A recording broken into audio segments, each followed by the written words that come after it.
there. I didn't expect to see you. It's a lot of episodes to come up with a way to start them. Hi! Thanks for being here again with me. Check out the Patreon. We're here for a surprise! The name of the episode is Robot Surprise. I'm Ashley My name's Ashley Clements. Oh, it's just me. And this is the Look Back Diaries. Whew, oh boy, I'll tell you. When I start doing that, I have no idea what's going to come out of my mouth. And it's kind of a relief when it's like, sort of usable. You decide. I'm leaving it in because I'm minimizing how much editing I'm doing because all the editing that I've been doing has done this to my wrist. So, enjoy all the bloops. I'm alone today, which I think is good. I think it's good because I keep forgetting to say things about why this giant shift happened in our show. And so I thought I will remember to talk about that when I'm alone. But I meant to invite the writer of this episode, Jay Bushman, who was a huge hit in his first appearance on the show. I read your comments, of course. And I'm definitely going to have him back, don't you worry. But I didn't remember to ask him in time to be on this episode. Is this just the episode where I admit what a big mess I am? Actually, if I've been giving the impression that I have it all together or anything, you know, I don't. I'm just a person. That's what I tell people whenever I meet someone who's nervous to meet me, which is just a bonkers concept. I mean, it's never going to be normal that I am still associated with one of the most famous properties in the English language. It's never going to be normal that there are people who are nervous to meet me. Me? I'm a weirdo, which is always what I tell people. I'm like, I am just a person who is every bit as weird, if not weirder, than you. So, what was I talking about? Obviously, there are still some cuts because I lose my train of thought a lot. So, part of the reason that we're here, obviously, we were going to go somewhere for the Collins and Collins arc. That happens in Pride and Prejudice. And, you know, the most important plot point of that is a scene that we're still 5 episodes away from when Darcy confesses his feelings to Elizabeth Bennet. I mean, he proposes. In the book, he proposes. Adaptations place that in different places. The parlor, a ruin in the rain, and for us, an office with a view of a parking lot. And of course, ours is not a proposal because that would be so weird. In modern times, just an out of the blue, we've barely had a conversation, we've never touched. I guess they've danced, but we've never kissed. And just completely out of the blue, will you marry me? Would come off as even crazier than what he does. So it was always going to be a part of the Lizzie Bennet Diaries. At the beginning, we would not have known exactly how, but the other thing that happened shortly before we started this arc is that there was some kind of partnership made. I don't know the details. I never asked that many questions about it. Don't know if I would have been given the answers, but I have no idea what the monetary deal was.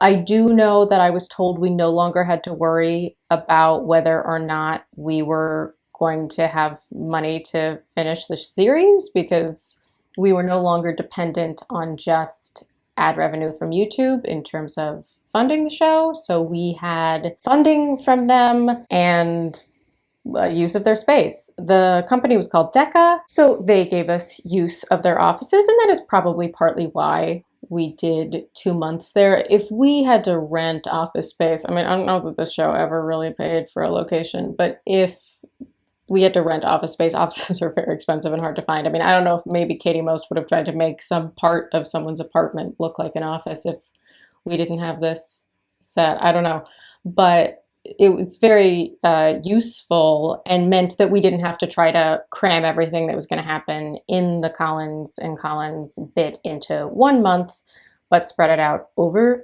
2. So it was kind of like a big, I don't know, I mean, it was a big deal. I mean, deal as in business deal, like it was a thing, but I wasn't a part of that. That's why we're here.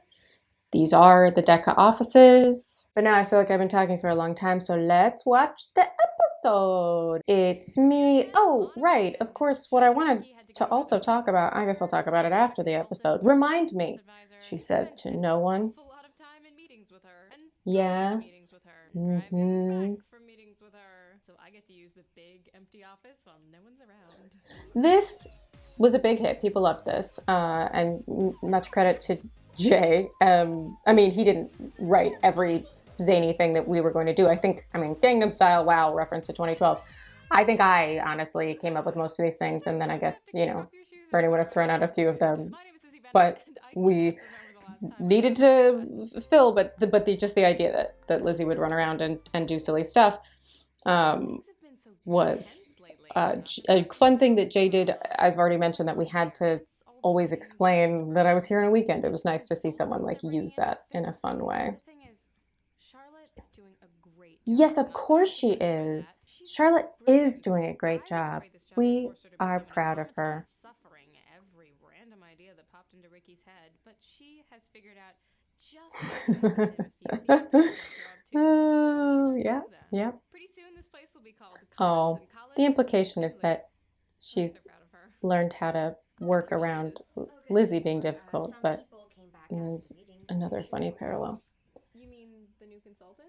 Is that even a real? Right, so of course it's appropriate that I was talking so much about Darcy earlier because Charlotte looks very put together here. This is a very cute little blazer. Yeah, you're a business lady.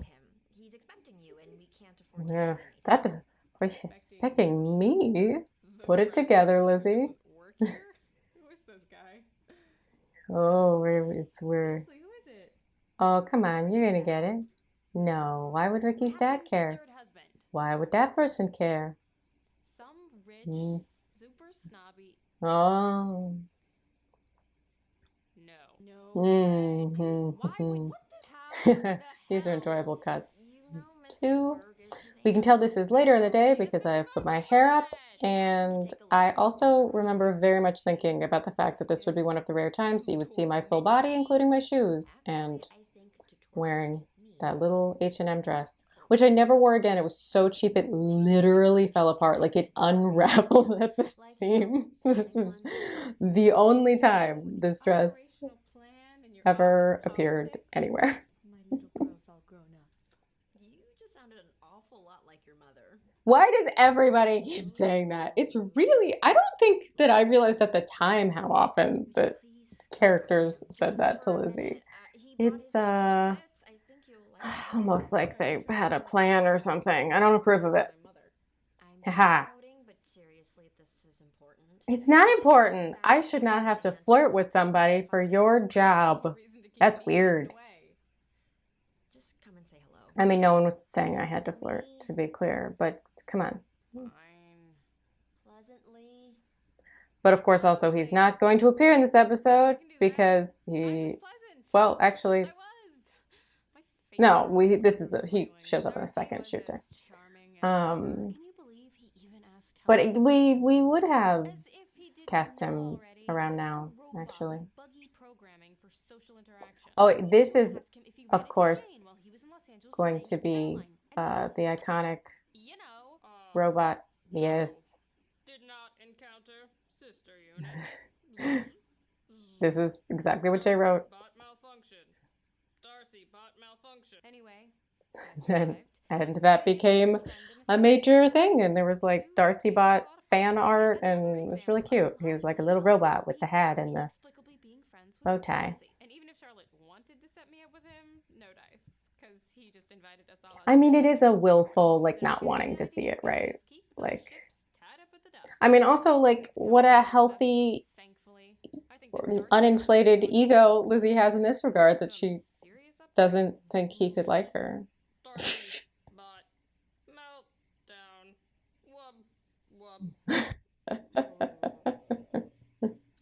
I like this. Oh, that's funny. That made me laugh. I haven't seen this episode in a long time, and it made me laugh. Yay! Well, that's precious. Yay for Jay's first episode. That's the other thing. Okay, so this was Jay's first episode that he was writing, and as I recall, he had been advocating to get to write an episode, and that was not kind of a given. And then his first episode was so good that it was like, well, yeah, obviously, give him episodes. This is great. And also, there were a lot of GIFs of the whole like office running around bit. So this episode was very popular. And then, of course, Darcy Malfunction was a major GIF, and then also just like something that fans would repeat a lot. So some iconic stuff in this Jay's very first episode, not his last. Don't you worry. I can't remember, and you can tell me in the comments if there is an analogous scene in Pride and Prejudice in which Darcy wants to speak to Lizzie at some point before the proposal. He probably sees her at some point in the sort of Collins de Burghness of it before he just shows up and proposes, but I don't remember. Maybe he does just show up and propose. You tell me, babe, because apparently I'm not going to reread Pride and Prejudice. It would just be a lot more work. Many of you clearly are already very familiar with the book, and I'm grateful to you because many times I've said, what happened in the book? And there are like 3 to 5 of you who are on it, and I appreciate that. Truly, thank you. Okay, you're welcome. I just did that thing where I look in my old emails to figure out when we actually cast Darcy, and the answer is that he was finally cast at the end of September. We shot the next batch of episodes. This is where this is weird, right? Because this is going to air on October 15th, which is when this episode aired originally, but we would have shot it in September. So after we shot these episodes, so we didn't know who he was at this point, we finalized his casting at the end of September, and then the next batch of episodes, which will kind of begin with the proposal, we could call it that because the profession of love, because we're referring to Pride and Prejudice, and you all know what we're talking about. We filmed that October 13th, so 10 years and 2 days ago. And I asked DVG, who will be on the show. It's not a spoiler to say that. You would have been so mad at me. Oh my God. Just massive boycotts if I didn't have him on the show. He'll be here. And I asked him about what the experience of auditioning was like for him. But let me tell you what the Darcy auditions were like for me. Much longer version of this story in the Patreon version of this episode, but briefly, we had 4 days of auditions for Darcy. We had an initial round of auditions and callbacks, and then we re-released the breakdown and got new submissions and saw new people, and then had a final day of callbacks that had some people from the first round and people from the second round. And we made DVG come to every single one of those days. Like, we tacked on an additional callback for him on the 3rd day of auditions when we were mostly seeing new people because he was still kind of in the mix, and it took all of those auditions to win us over. But we did not know that it would be DVG at this point. So I'm still just doing my Darcy impression. I mean, not that that was ever going to change, right? Because Lizzie presumably had already known Darcy, but we had at least 2, if not 3, of the days of the Darcy auditions. Oh boy, that was a lot of Darcy talk. Let's take a look at the comments. How much you want to bet those are also about Darcy? Vicky C says, I think I would pay infinite money to see Darcy reaction to watching these videos.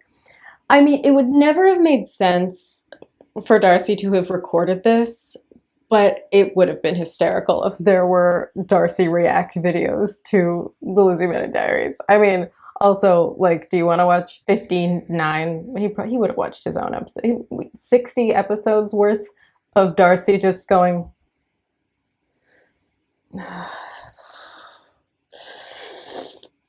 oh, oh, oh, oh. Yes, you would have. I very much gleaned from all of these comments that yes, you would have.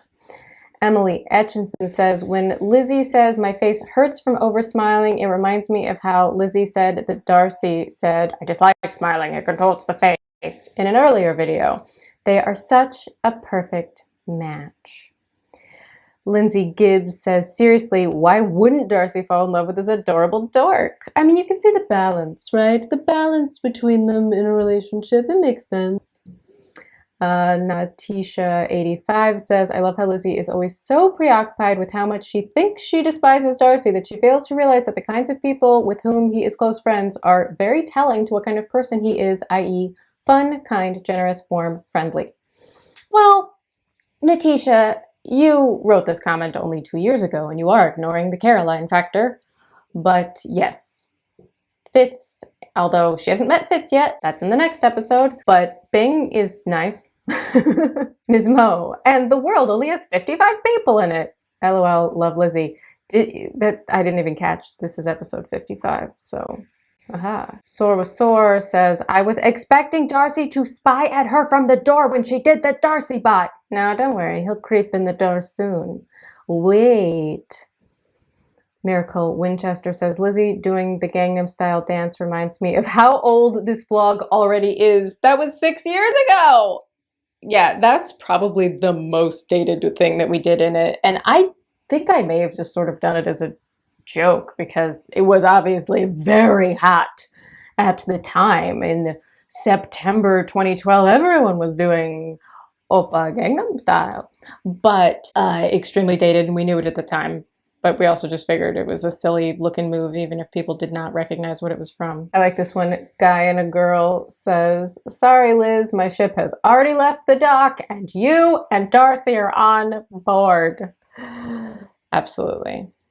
We ship it. We all ship it. I ship it. As the actor playing Lizzie, 100% shipping it the whole time without even knowing who Darcy was. But we'll all know soon. You know already. We know. It's old news at this point, and yet you're still excited to find out, huh? But next time we're going to have a different gentleman when Fitz shows up in the office and also on the Lookback Diaries.